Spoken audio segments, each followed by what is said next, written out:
شبانگاه امیر است، خدا تکه نان قد و دستان فقیر است. خدا بخشش عهد و می در بند اسیر است، در مکتب زردشت ملقب باروست.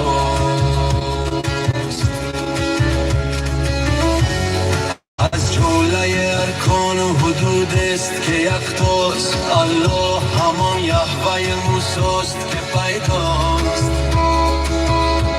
هم خالق بودست هم خالق عیسیست، و خالق دنیاست که هر دور امیر است.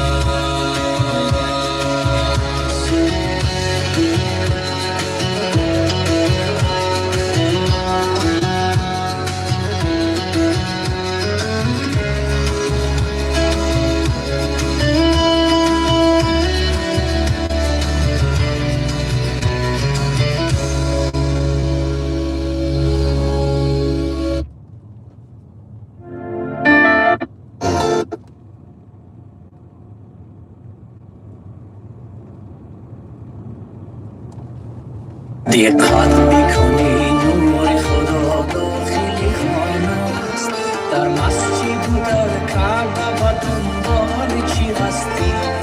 اول تو ببین قلبی کسی را نشکستی، بیگانه چرا در پی اثبات خدایی؟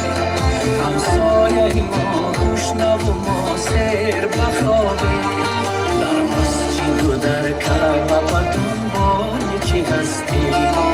اول تو ببین قلبی کسی را نشکستی، در مسجد و در کعبه و دنبال چی هستی؟ اول تو ببین قلبی کسی را نشکستی.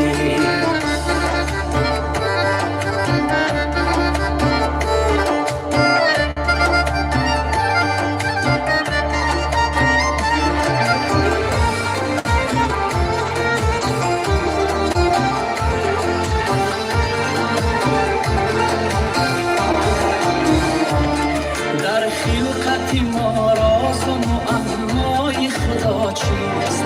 انسان خودش آینه یک کعبه مگر نیست؟ برخیز و کامل کعبه آمال خودت باش، چنگ بنی قابت بزن و مال خودت باش. شاید که بوتی در وسط ذهن منو دوست، باید بوتی خود با نمی باران خدا شست. در مسجد و در کعبه و دنبال چی هستی؟ اول تو ببین